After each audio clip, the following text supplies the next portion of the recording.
22 millimeter.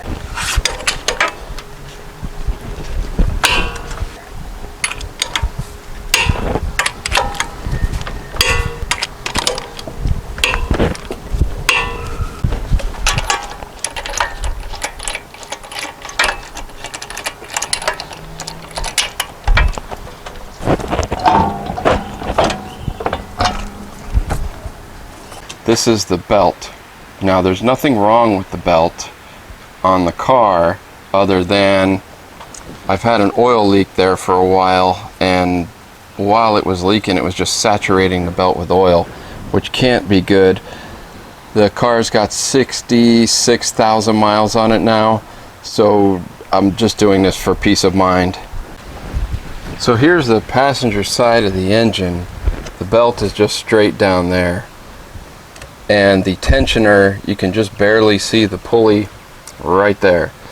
So the trick is to get the breaker bar into the hole of the pulley and then pull up on it. It'll release. Removing the air filter box to the left will aid in access to the tensioner pulley if you don't want to do it the way I'm going to do it here. Tension on the belt, and then you'll be able to take it right off and reinstall the new one the same way. It's going to make things a whole lot easier if you remove this cover. I just use a flat bladed screwdriver to get these clips out. Don't lose them. These are nice just to put back in, and with your tensioner pulley right up here, it's going to make it a whole lot easier to get some leverage on that tensioner pulley so you can get the belt on. Okay, new approach. I have the belt routed on the alternator pulley up top. So here's the belt. I'm going to go ahead and bring this onto the AC compressor and onto the, I need to go under the tensioner pulley, and then of course it does not want to go on the crank pulley without loosening the tensioner pulley. Since necessity is the mother of invention, I'm going to invent myself an access hole.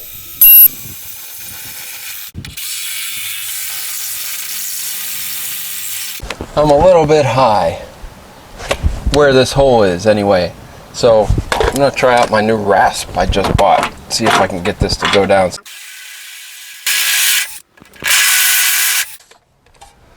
Nah, it's not working out. It's going to take forever. Let's drill a new hole. Let's see here. Since this hole has to be banana shaped, you're going to need 2 or 3 holes here to get the range of motion you're going to need. That actually worked pretty good for trimming that up.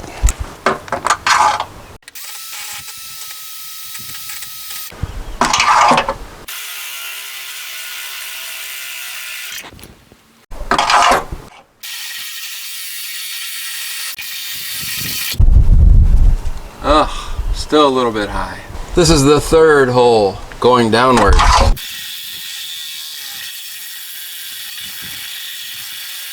Now I need to go over to the right a little bit. So here's what I got, and I'll clean up that hole and spray some paint on it a little bit. But if you're going to do this to your car, wouldn't recommend you do it on anyone else's without their permission. You can see, let's see if we can get this thing right. From the center of the hole to the center of the extension, it looks like 1.5 inches, maybe just a tick more. And below, center to center, it's about 3/4 of an inch.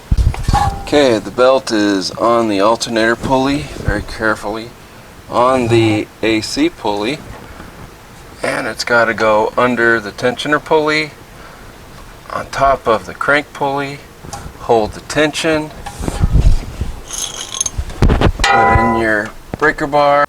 And this is where I lost audio on during the video of getting this belt on. What I'm doing here is just getting the belt tight so that when I turn the breaker bar and it moves the tensioner up, it'll give me enough slack to get it underneath. Now keep in mind these holes that I've put in the side of the frame here are actually in a banana shape, just because that's how the tensioner has to rotate when you turn it. So I'm going to go ahead and touch up these cut edges inside and out, and on the engine compartment side too. And once all that's done, I'm going to go ahead and put the tire back on, get all the lug nuts tightened and torqued, and then put this thing back down on the ground and get the oil changed.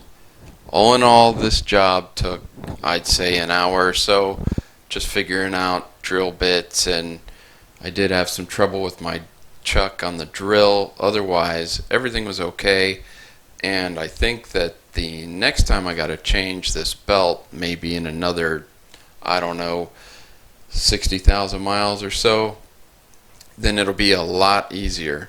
Although I still have to take off the